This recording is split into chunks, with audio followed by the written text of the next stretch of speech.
RSS के सरबराह मोहन भागवत के इस बयान पर कांग्रेस ने शदीद रद्द अमल जाहिर किया है, जिसमें उन्होंने कहा था कि जब कोई शख्स 75 बरस की उम्र को पहुंच जाए तो इसे दूसरों को मौका देना चाहिए। कांग्रेस ने इस बयान को न सिर्फ वजीर आजम नरेंद्र मोदी के लिए इशारा करार दिया, बल्कि इसे एक सियासी खुशखबरी से भी ताबीर किया। पवन खेड़ ने वीडियो पैगाम में कहा, मोहन भागवत ने एक खुशखबरी दी है कि 75 साल की उम्र के बाद इंसान को दूसरों को मौका देना चाहिए। खुशखबरी इसलिए है कि 11 सितंबर को मोहन भागवत खुद 75 साल के हो रहे हैं और 17 दिसंबर को नरेंद्र मोदी 75 साल के हो रहे हैं। उन्होंने मजीद कहा, गुज़िश्ता 11 वर्षों में जिस तरह मुल्क के आईनी इदारों को कमजोर किया गया, अब वक्त आ गया है कि इन दोनों अफराद से निजात मिले। 17 सितंबर को मुल्क को आज़ादी मिलेगी और 11 सितंबर को निजात का पहला कदम उठाया जाएगा।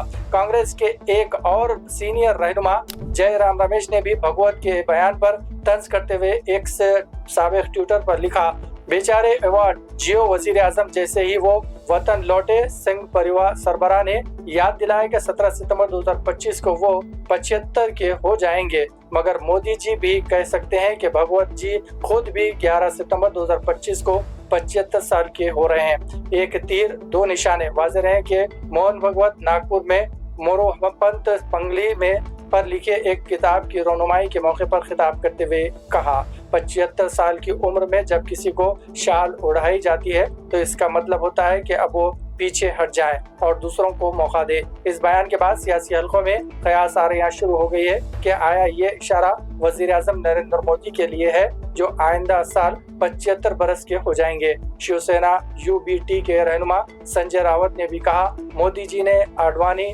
मुरली मनोहर जोशी जैसे कदावर लीडरों को 75 के बाद रिटायर्ड किया। अब देखना यह होगा कि क्या वो खुद इस उसूल पर अमल करेंगे या नहीं। दोस्तों, कल मोहन भागवत जी ने एक खुशखबरी दी। अक्सर वो खुशखबरी देने के लिए नहीं जाने जाते, लेकिन कल दी। मग ते असं म्हणाले, 75 वर्ष का आपने किया, लेकिन मैं इसका अर्थ जानता हूँ। 75 वर्ष की साल जब उड़ी जाती है तो उसका अर्थ ये होता है कि अब आपकी आयु हो गई, अब जरा बाजू हमको करने।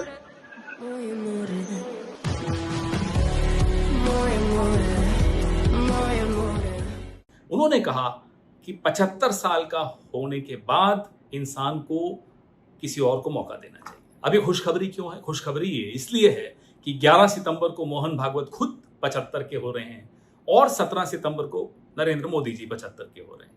मैं अक्सर सोचता हूं कि अगर नरेंद्र मोदी जी सियासत में ना होते तो क्या करते, कहां होते? मुझे लगता है वो बॉलीवुड में होते। खैर, अब वो बॉलीवुड में तो नहीं गए, तो बॉलीवुड तो बच गया, लेकिन देश नहीं बच पाया। 11 साल से जो इस देश की हालत की है, संविधान की हालत की है, संवैधानिक संस्थाओं की हालत की है, अब 17 सितंबर को उससे हमें निजात मिलेगी और 11 सितंबर को भी निजात मिलने का पहला कदम होगा, क्योंकि इसी की जोड़ी है, जोड़ी है इन दोनों की। इसी ने संविधान की ये हालत की है, इसी ने देश की आत्मा के साथ खिलवाड़ किया है। तो एक हर्षोल्लास की लहर पूरे देश में कल शाम से दौड़ गई जब से मोहन भागवत जी का ये बयान सबके सामने आया।